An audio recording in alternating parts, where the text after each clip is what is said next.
Do you host multiple podcast shows? Or maybe you run a private podcast just for your members or for your employees? Then Transistor could be a great fit. It's a relatively new entrant in the podcast hosting market. The company started in 2018 and they have grown really quickly because of their easy to use interface and really cool design.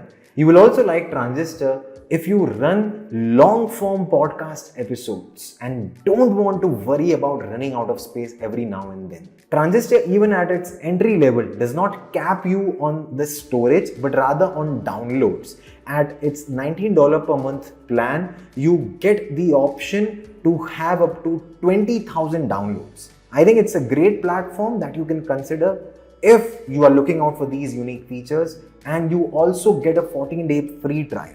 Sign up using my affiliate link that will appear right here.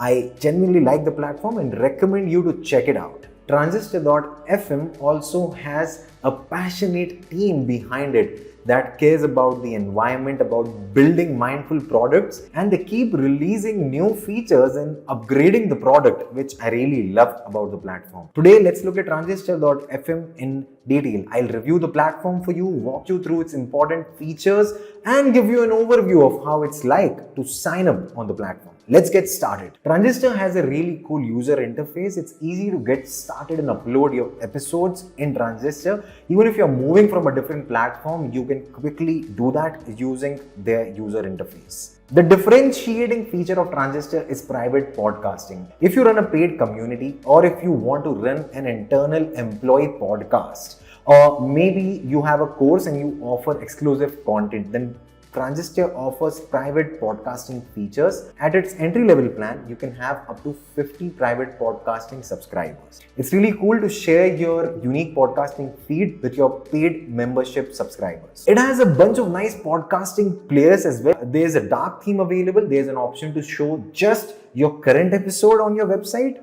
or you can embed a player with all of your back catalog showing on your website. Transistor was probably the first podcast hosting platform to offer multiple shows. All of the old guards of the podcast hosting industry, such as Buzzsprout, offered the opportunity to host only one show. But with Transistor, they even push you to experiment with various podcast topics or various podcasting formats. Maybe you want to try 5-minute podcast episodes, or you want to try long form, really 1.5 hour deep dives, or you want to try with something in the between like 30-minute to 45-minute episodes. Well, with Transistor, you can probably experiment with all of them. That could be a lot of effort. I know that most of us will probably not do it. But if you really want to take this podcasting thing seriously, go full time with it, then this could be really an option that you can explore.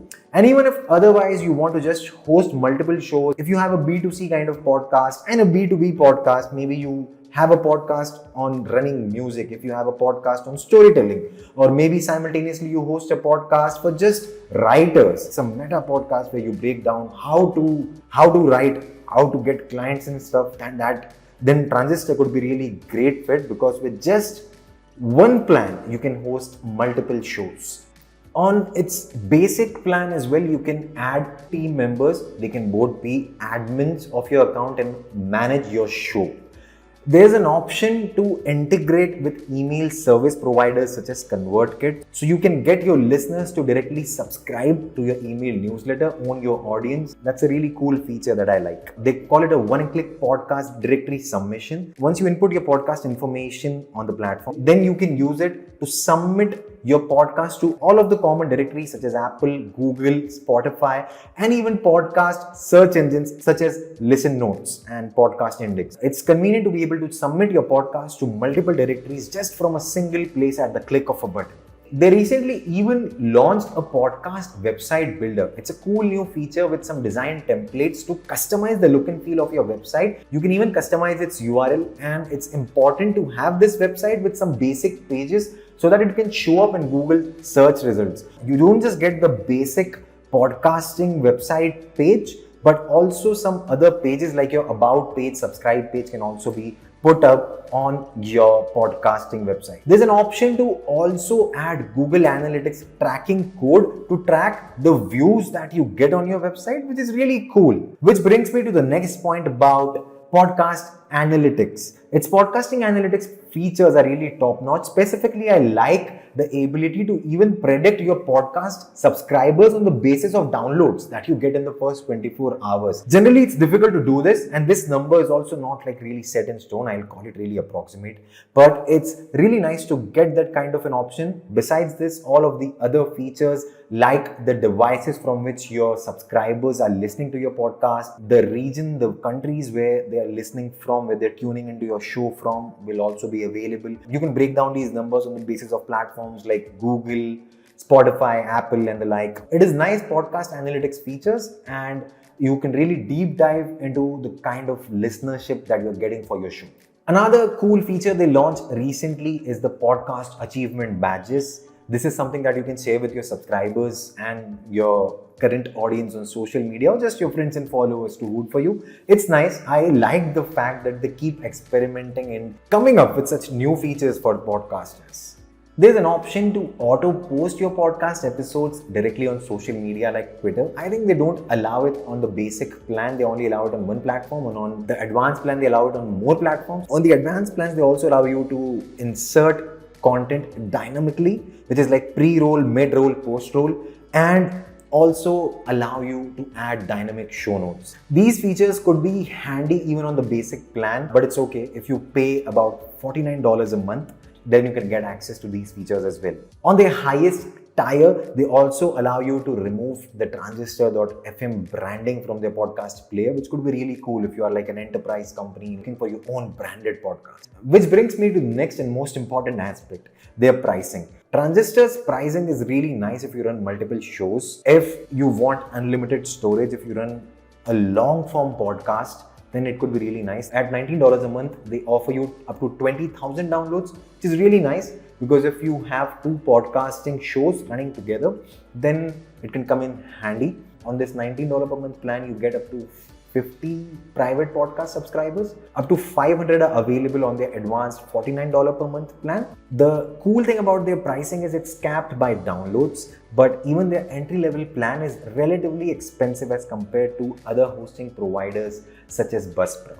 To get started, you have a 14-day free trial. You will need to enter your card details, but just to get a test run of its platform, get a feel of how its features are like, it's really cool. I like the platform, and if it fits your needs, then I genuinely recommend it. So use it to sign up by using my affiliate link right here. They also have live customer support on their chat. They are always available to answer your questions. They right now are a small team, but that has not really stopped them from offering really nice customer service. And you can meanwhile also check their tutorials, their knowledge base, to just explore their features and just general podcasting education if you are stuck at any point in your podcasting journey. I also like the fact that their co-founder Justin was around to help people and answer their questions. It's just a really customer-centric company, and they are always around to help podcasters and creators like you. It's a cool platform if you want to run multiple shows. Its founders care about people, they care about mindful technology, they talk about words like intention. In the YouTube description, I'll share the link to their values. I really love that they optimize not for addiction, they care about people, and they care about the carbon footprint of technology companies, and they want to leave the world better than where it started. So I really connect with their founders as well. It's something that's really nice that they care about open and democratized internet and about the earth. So sign up for transistor.fm. You will get a 15-day free trial using my affiliate link that will appear right here. And if transistor.fm does not seem like it can fit your needs, not your budget, if you want to experiment with podcasting just for 3 months, then you can check out my review of Buzzsprout. It's another platform that I like, I recommend, and I personally use. Check it out right here. And let me know if you're going to try out Transistor. My affiliate link for transistor.fm is also pinned in the first comment of the video. Thank you and all the best for your podcasting journey. Bye-bye.